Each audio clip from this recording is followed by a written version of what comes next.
आइए आज आप सब सुनेंगे अधिक मास में पड़ने वाली पद्मिनी एकादशी व्रत की कथा। आप सभी भक्तों को पद्मिनी एकादशी व्रत की ढेर सारी शुभकामनाएं। आप सभी के जीवन में लक्ष्मी नारायण की कृपा से, भगवान श्री कृष्ण की कृपा से आप सभी को सभी प्रकार के सुख और समृद्धि की प्राप्ति हो। पद्मिनी एकादशी का व्रत, जो कि अधिक मास के शुक्ल पक्ष की एकादशी तिथि के दिन पद्मिनी एकादशी का व्रत किया जाता है। इसे पुरुषोत्तमी एकादशी, कमला एकादशी आदि नामों से जाना जाता है। अधिक मास के शुक्ल पक्ष में पद्मिनी एकादशी का व्रत और कृष्ण पक्ष में परमा एकादशी का व्रत किया जाता है। यह व्रत, जो कि बड़ा ही पुण्य फलदायी माना गया है, जो भी भक्त सच्ची श्रद्धा के साथ, नियम और निष्ठा के साथ पद्मिनी एकादशी का व्रत करते हैं, इस दिन भगवान विष्णु के पद्मनाभ स्वरूप का पूजन करते हैं, भगवान विष्णु माता लक्ष्मी का पूजन करते हैं, श्री कृष्ण राधिका सहित और भगवान शिव पार्वती सहित युगल मूर्ति स्थापित करके इनकी पूजा अर्चना करते हैं।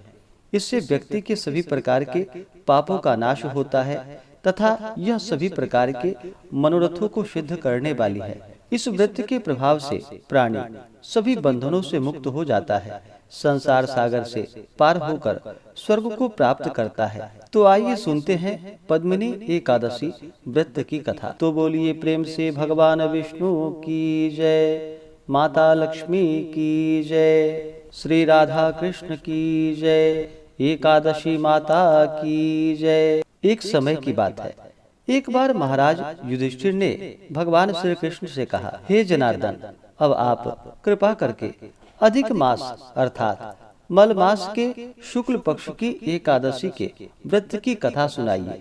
इस एकादशी का क्या नाम है, क्या पुण्य फल है और क्या विधान है। भगवान श्री कृष्ण बोले कि हे राजा, अधिक मास के शुक्ल पक्ष की एकादशी का नाम पद्मिनी है। इसके व्रत में भगवान पद्मनाभ की पूजा की जाती है। इस व्रत की कथा इससे पूर्व महर्षि नारद से मैं कह चुका हूँ। दशमी के दिन से ही यह व्रत आरंभ हो जाता है, यानी दशमी को ही एक बार खीर का भोजन करना चाहिए, ब्रह्मचर्य धारण कर पृथ्वी पर सोना चाहिए। एकादशी को प्रातः काल उठकर शौच आदि से निवृत्त होकर दातून करे और कम से कम 12 बार कुल्ला करे, मुंह को शुद्ध करे, किसी नदी, कूप अथवा सरोवर में स्नान करना चाहिए। गोमय, मृतिका, तिल, कुश और आंवले के चूर्ण से विधिवत स्नान करनी चाहिए। स्नान के पूर्व मृतिका का लेपन करे और प्रार्थना पूर्वक स्मरण करे कि हे मृतिके, भगवान ने वाराह रूप धारण कर तुम्हारा उद्धार किया है। ब्रह्मा एवं कश्यप द्वारा आप अभिमंत्रित की गई हो, अतः आप मुझे भगवान की पूजा करने की शक्ति प्रदान करो। हे ब्रह्म के मुख से उत्पन्न होने वाली और समस्त संसार को पवित्र करने वाली आप मेरे अंगों को पवित्र और शुद्ध करो। हे शंख, चक्र, गदा एवं पद्मधारी देवादिदेव जगन्नाथ, आप मुझे स्नान करने की आज्ञा दे। इस प्रकार कहकर वरुण मंत्र का जप करता हुआ स्नान करे। गंगा आदि उत्तम तीर्थों के अभाव में उनका स्मरण करता हुआ स्नान करे और धोया हुआ स्वच्छ वस्त्र धारण करे। संध्या वंदनादि नित्य कर्मों से निवृत्त हो भगवान के मंदिर में जाकर के उनकी पूजा करे।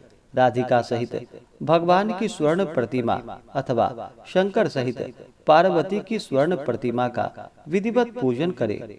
धान्य के ऊपर कांसे का, तांबे का अथवा स्वर्ण या मिट्टी का कलश स्थापित कर उसके मुख पर जिस चीज का घट हो उसी का पात्र रख उसे सुगंधित द्रव्यों और वस्त्र द्वारा अलंकृत करे।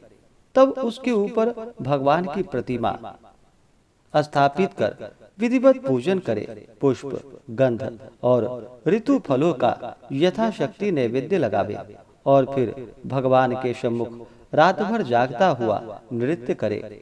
उस दिन किसी पतित अथवा ऋतुमती स्त्री का स्पर्श न करे। मिथ्या भाषण एवं देव गुरु की निंदा न करे। इस एकादशी का निर्जल ही व्रत करना चाहिए। अशक्त हो तो जलपान या फलाहार का अवलंबन लेना चाहिए। रात के प्रत्येक प्रहर में भगवान श्री कृष्ण या भगवान शंकर की पूजा करनी चाहिए।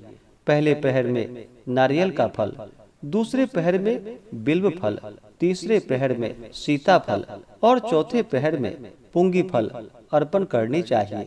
इस प्रकार नैवेद्य लगाने से कर्मानुसार अग्निष्टोम, वाजपेयी, अश्वमेध और राजसु यज्ञ का पुण्य फल प्राप्त होता है तथा पृथ्वी में उपस्थित समस्त तीर्थों के करने का पुण्य फल प्राप्त होता है। इस प्रकार पूजन करता हुआ रात भर जागरण कर सूर्योदय होने पर स्नान कर भगवान का पूजन करे और ब्राह्मणों को भोजन कराकर भगवान की प्रतिमा एवं घट इत्यादि उनको दान करे। हे राजन, पद्मिनी एकादशी की विधि का विधान तो मैं समुचित तुम्हें सुना चुका। अब इसके विषय की एक आख्यायिका जिसको महर्षि पुलस्त ने नारद जी से कहा था, ही सुंदर, जो अत्यंत ही सुंदर और पवित्र है, वह मैं तुमसे कहता हूँ, ध्यान पूर्वक सुनो। एक बार कार्तवीर्यार्जुन ने रावण को बंदी बना लिया था और पुलस्त ने जाकर उसे मुक्त कराया था। इस कथा को सुन नारद जी ने पुलस्त जी से पूछा कि हे भगवान, यह बात मेरी समझ में नहीं आती कि त्रिलोक्य विजयी रावण को कार्तवीर्य ने किस प्रकार बंदी कर लिया था। नारद जी के वचन सुन पुलस्त जी ने कहा कि नारद, अब तुम कार्तवीर्य की उत्पत्ति सुनो तो तुम्हारी समझ में आ जाएगा। त्रेता युग में कीर्तिवीर्य नामक एक महाप्रतापी राजा हुआ। यद्यपि उसके महल में एक से एक सुंदर 100 रानियां थी, तथापि पुत्र किसी को नहीं था। उस राजा ने महर्षियों के उपदेश के अनुसार अनेकों राजसु यज्ञ और अश्वमेध यज्ञ किए, मगर कोई परिणाम नहीं निकला। तब राजा अत्यंत उदास और दुखी रहने लगा। सोचते सोचते तप करने के लिए जाने का निश्चय कर राज्य का भार मंत्री के मत्थे देकर तपस्या करने को चला गया। यह समाचार सुन उसकी एक रानी, जिसका नाम प्रमदा था, अपना वेश तपस्विनी का बनाकर राजा के साथ निकल पड़ी। वन में जाकर राजा ने 1000 वर्ष पर्यंत तपस्या की, मगर कोई फल नहीं हुआ। यह देख प्रमदा को दुख हुआ। एक दिन वह अनुसुईया के आश्रम में जाकर उनको प्रणाम कर उन्हें अपना समस्त वृतांत कहकर सुनाया। हे देवी, मुझे कोई ऐसी युक्ति बतलाइए कि जिससे मेरा मनोरथ पूर्ण हो। रानी की समस्त कहानी को सुनकर देवी अनुसुईया ने कहा कि तुम अधिक मास, जो 32 महीने के बाद आता है और उनमें 2 एकादशियां होती है, पद्मिनी और परमा, ये दोनों ही एकादशियां अतुल और अक्षय फल को देने वाली है। अस्तु, तुम इन दोनों ही एकादशियों का व्रत कर भगवान का पूजन और भजन कीर्तन कर रात्रि में जागरण करो, तुम्हारी मनोकामना अवश्य पूरी होगी। रानी देवी अनुसुईया के व्रत का विधान सुनकर अपने आश्रम में आई और पद्मिनी का व्रत निराहार और निर्जल रहकर रात्रि जागरण और कीर्तन किया। व्रत के समाप्त होते ही भगवान कमलनाथ प्रकट हुए और रानी से कहा कि वर मांगो। रानी ने भगवान को दंडवत प्रणाम किया और हाथ जोड़कर अनेक प्रकार से स्तुतियों के पश्चात कहा कि हे देव, यदि आप प्रसन्न हैं तो मेरे पति देव की इच्छा पूर्ण कीजिए। रानी के ऐसे वचन को सुनकर भगवान ने राजा से कहा कि हे राजन, तुम्हारी स्त्री ने पद्मिनी का व्रत करके मेरी आराधना और पूजन की है। अस्तु, मैं प्रसन्न होकर कहता हूँ कि तेरी जो भी इच्छा हो वह वर मांगो। भगवान के ऐसे वचन को सुनकर राजा ने कहा कि हे प्रभु, यदि आप सचमुच ही मेरे ऊपर प्रसन्न हैं तो मुझे ऐसी संतान दीजिए जो सर्वश्रेष्ठ और आपके सिवा और किसी के हाथ से न मरने वाली हो। राजा के ऐसे वचन को सुनकर भगवान तथा अस्तु कहकर अंतर ध्यान हो गए। राजा भी प्रसन्न हो रानी को साथ ले अपनी राजधानी में आए। यथा समय रानी प्रमदा के गर्भ से कार्तवीर्य का जन्म हुआ, जिसके समान तीनों लोकों में कोई नहीं था। यही कारण है कि उसने रावण को बंदी बना लिया था। इस प्रकार कथा कहकर पुलस्त जी ने नारद जी से कहा, इसमें आश्चर्य का कोई विषय नहीं है। पद्मिनी एकादशी का महान प्रभाव है। श्री कृष्ण जी बोले कि हे राजन, इस व्रत को तुम भी बंधु बांधवों समेत करो, तुम्हारा कल्याण होगा। भगवान के आज्ञानुसार महाराज युधिष्ठिर ने भ्राताओं सहित इस व्रत को किया। मलमास की एकादशी का व्रत करने वाला महान पुण्य का भागी होता है। जो लोग इस कथा को पढ़ते हैं अथवा सुनते हैं, उनका सदैव कल्याण होता है।